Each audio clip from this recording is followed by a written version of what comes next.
"You're embarrassing me. Just pretend we're not together tonight," she whispered at the dinner, so I did. And I kept pretending long after that night was over. Now even her family thinks she's a narcissist who lost the only person who actually loved her. Hey viewers, before we move on to the video, please make sure to subscribe to the channel and hit the like button if you want to see more stories like this. Thanks.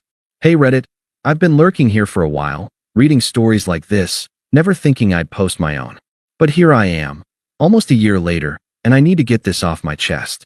If you're into those satisfying revenge tales without the actual revenge, more like quiet karma doing its thing, this might be for you. I'm 32, work in software development, nothing flashy but steady. My ex, Emily, is 30, a marketing coordinator who's always chasing the next big thing. We were together for 5 years, engaged for 1. I thought we were solid. Looking back, I see the cracks, but love blinds you, right? Let me set the scene. I met Emily in college. She was vibrant, ambitious, the kind of person who lights up a room. I was the quiet guy in the back, coding away. We clicked somehow. Opposites attract, or so they say. Early on, things were great. I supported her through everything. When she lost her first job after graduation, I covered rent for months while she job hunted. Picked up extra freelance gigs to make ends meet. When her dad got sick 2 years in, I drove her to the hospital every weekend, sat through those long nights. Even helped her family financially when they were struggling.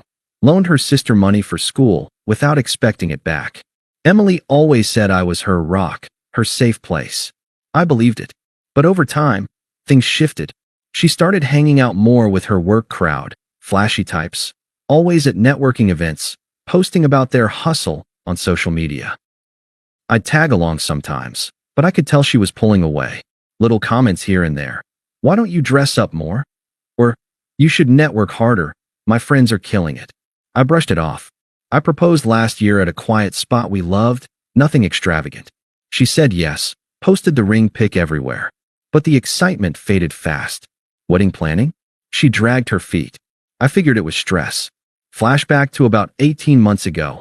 I remember one night vividly. Emily had been distant for weeks, always on her phone. I surprised her with tickets to a concert she'd mentioned, some indie band she loved. We went, but halfway through, she got a text and stepped out. Came back distracted, barely engaged. Later, in bed, I asked if everything was okay. She sighed, rolled over.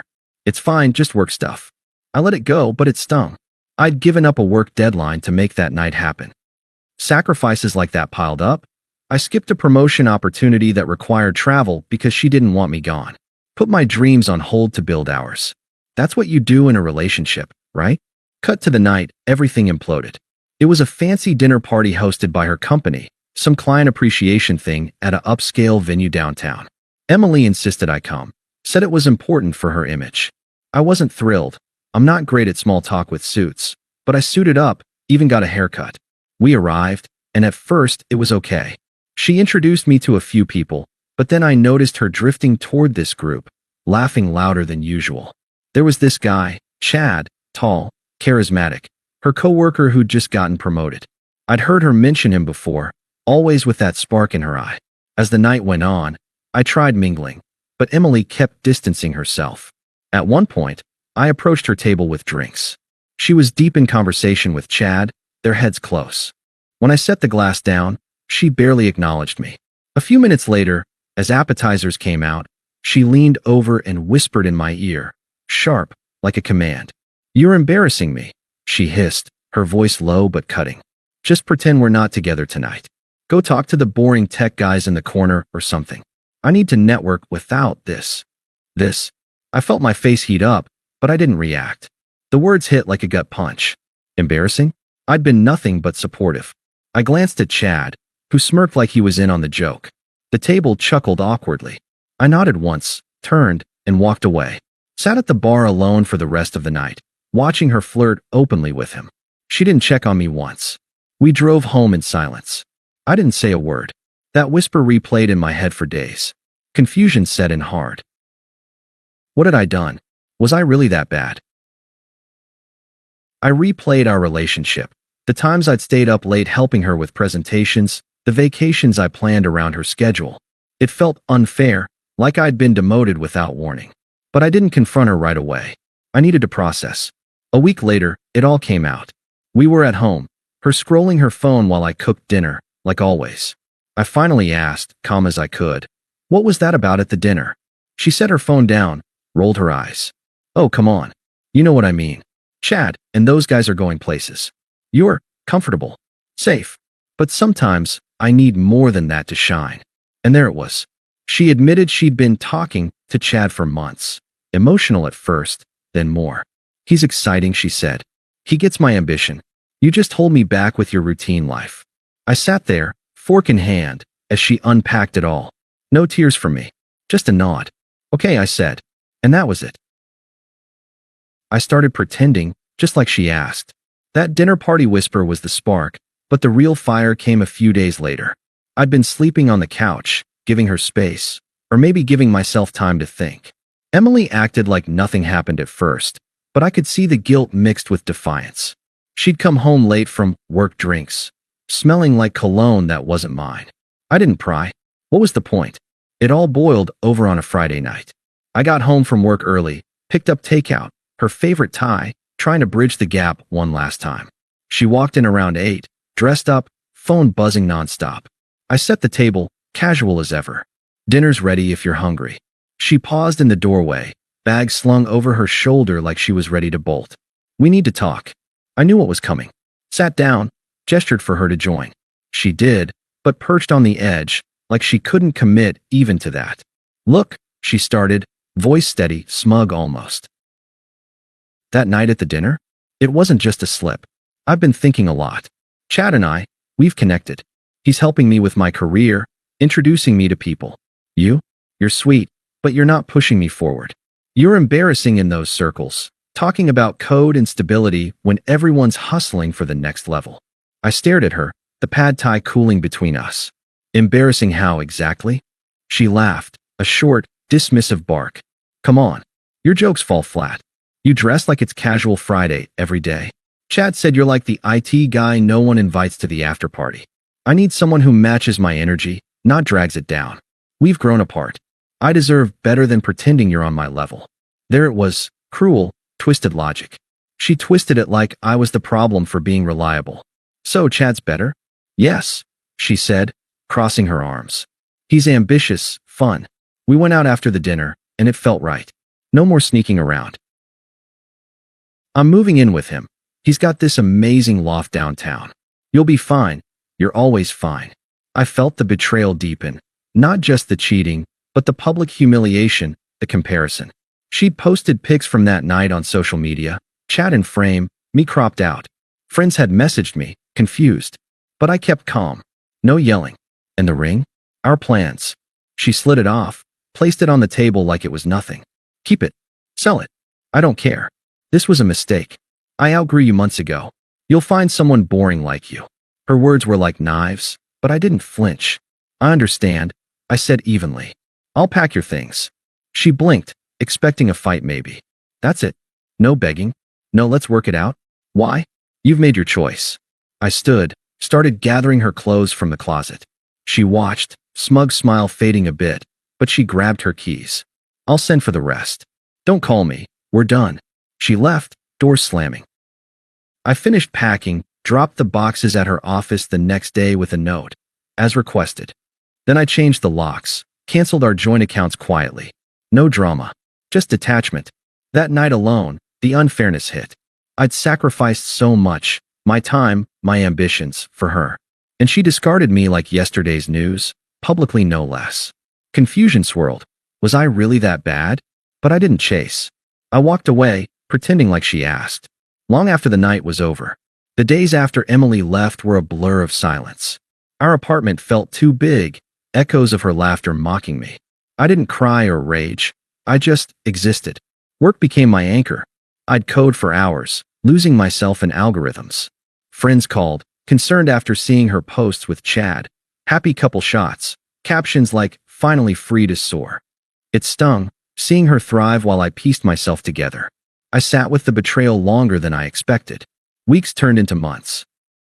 Mornings, I'd wake replaying her words. "You're embarrassing me." Why? I'd been loyal, committed. Flashback to last Christmas. I surprised her family with gifts, even when money was tight. Her mom hugged me, said I was one of them. Now, radio silence from them too. Confusion gnawed. Was it me? Too predictable? I journaled it out, pages of what-ifs. But slowly, clarity crept in. Her embarrassment was her insecurity projecting onto me. Chad was the shiny toy, but I was the foundation she took for granted. I stopped checking her socials, deleted the apps, focused inward. Gym became routine, first to burn off anger, then for me. Lost 20 pounds, gained muscle. Picked up hiking, solo trips to clear my head. Work-wise, I took that promotion I'd skipped, remote, but with travel. Flew to conferences, networked on my terms. Met people who valued my stability as strength. Internal shift was gradual, vulnerable at first. Why wasn't I enough? Then anger, brief but contained. Finally, freedom. This was a gift. She showed me her true colors before marriage. I rebuilt. New furniture, painted the walls. Dated casually, but nothing serious. Realized I didn't need her validation. Unfairness lingered. Her cruelty undeserved. But I didn't dwell. I detached fully, like pretending we weren't together extended to life. She became a memory, fading. Little did I know, her world was unraveling. About 4 months after Emily left, I started hearing whispers through mutual friends. At first, I didn't seek it out. I was too busy rebuilding. But karma has a way of finding you. One evening, a buddy from her old work circle texted, "Dude, you dodged a bullet with Emily." Attached was a screenshot of her social media meltdown. Turns out, Chad wasn't the prince she thought. He'd promised her the world, promotions, lavish trips, but it was all smoke. A few weeks into living together, his true colors showed. Abusive, controlling. He'd yell at her over nothing, isolate her from friends. One night, it escalated. She called the cops after he trashed the loft in a rage. But Chad, being connected, spun it as her fault. She lost her job soon after. Company drama, whispers of favoritism since their affair started at work. Her boss, who'd been in on the networking crowd, distanced himself fast. Then the discard. Chad cheated on her with another coworker, publicly. Posted pics of the new girl at the same spots he'd taken Emily. She found out via tags, unraveled online. Ranting posts about fake people, but friends saw through it. Mutuals who defended her initially, they stopped. One told me, "We saw the messages. She'd badmouth you behind your back while you were paying her bills." Her reputation tanked. No one wanted the drama. Worse, her family got involved, or rather, saw the fallout. Her sister, who'd borrowed money from me, confided later. Emily had spun tales of me being boring and controlling to justify leaving. But when Chad left her broke and alone, the truth surfaced. Emily crashed at her parents', jobless, debts piling up from the loft lease in her name. Her mom called her out. "You threw away the only man who truly loved you for what?" Excitement. Even they started seeing her narcissism, always the victim, never accountable. I didn't gloat, just observed from afar as her better life crumbled. It felt ironic, earned. She'd humiliated me publicly. Now her facade cracked wide open. But I stayed detached, focusing on my new routine. Hikes turned into a passion. I even started a side blog on tech and outdoors, gaining followers. Work promotion led to a raise. Bought a small house upstate. Fresh start. The unfairness from before? It faded into lessons learned. The attempt started small, about 6 months post-breakup. I was at the gym when my phone buzzed, a text from Emily. "Hey, stranger. Miss our talks. How've you been?" I stared at it, felt nothing. Deleted without reply. But she persisted. Next day, "I know I messed up. Chad was a mistake. Can we grab coffee? I need my rock back." No. Blocked her number. But she switched to email. "Please, just hear me out. Life's been hard. Lost my job. Chad turned out abusive. Remember how you always fix things? I realize now you were the best thing for me." Manipulative, twisting it like I owed her. I archived it, no response. Then her friends got involved, toxic bunch. One messaged on social, "Emily's going through hell. Be a man and talk to her. She's sorry." Another, "You're being childish ignoring her. She deserves closure." Unpleasant, pressuring like I was the villain. I blocked them too. Her family jumped in next. Her sister called, number I hadn't blocked since the loan days. "Hey, it's me. Emily's a wreck." Crying all the time. Says she regrets everything. Mom wants you to come over, talk it out. Your family, right? I kept calm. No, I'm not. Tell her to move on. Click. But Emily escalated. Showed up at my old apartment. Didn't know I'd moved. A neighbor texted me a pic. Her pounding the door, yelling.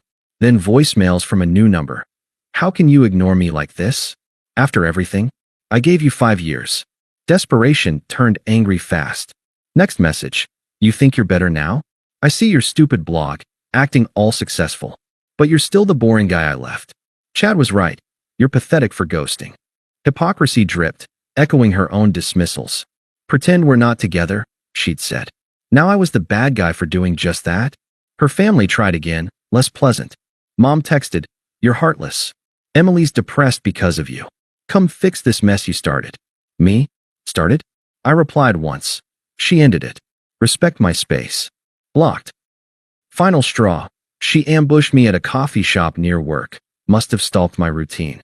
Burst in, eyes red, voice loud. We need to talk now. People stared. She grabbed my arm.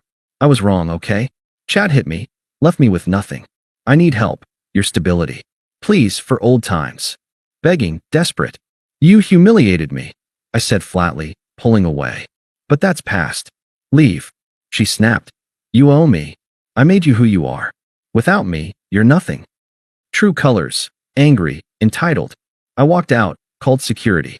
That night, more texts from burners, threats, then apologies. I'm sorry I got mad.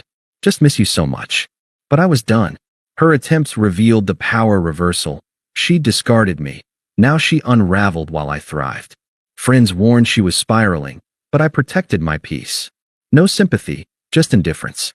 The final nail came at our mutual friend Alex's wedding, 9 months after the split. I debated going. Knew Emily might show, but Alex insisted. Come celebrate, man. You've earned it. I went, new suit. Feeling good. Brought Sarah, a woman I'd met hiking, kind, adventurous, no drama. We weren't serious yet, but it felt right. The venue was beautiful, outdoor garden downtown. I mingled, laughed with old friends who'd sided with me after the truth spread. Then I saw her. Emily, alone at a table, dress rumpled, makeup smudged. She looked smaller, desperate. Our eyes met. She beelined over. Hey, she said, voice shaky. Didn't expect you here. You look great. I nodded politely, detached like closing a deal. Thanks. Enjoy the wedding. She fidgeted. Can we talk? Privately. I've changed. Therapy, job hunting. Realized I was a narcissist, like Mom says. I lost the only person who loved me.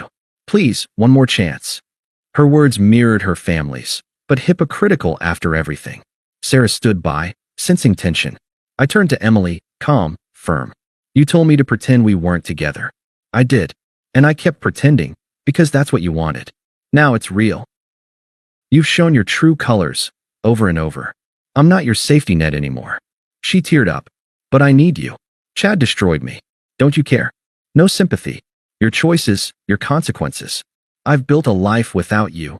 Better, peaceful. You're irrelevant now. Move on. Power flipped. She desperate, me thriving. Her family approached then, Mom whispering, we're sorry. She's lost without you. But we see it now. You were too good for her. I shook my head. Appreciate that, but it's done. Walked away with Sarah, who squeezed my hand. Proud of you. Later, dancing under lights, Emily watched from afar, alone. Her failure on display, my growth evident. Ironic. She'd humiliated me publicly. Now the tables turned at a celebration. That night sealed it. She's a footnote, powerless in my story. I've got a house, passions, real connections. Learned from her, but moved on completely. If you're reading this, Emily, good luck. But don't reach out. We're strangers now, just like you asked. Edit. Thanks for the support, Reddit. Feels good to share. If anyone's been through this, know it gets better. Quiet dignity wins. Thanks for watching. Make sure to subscribe to the channel and hit the like button. What do you think about this story? Share it in the comments.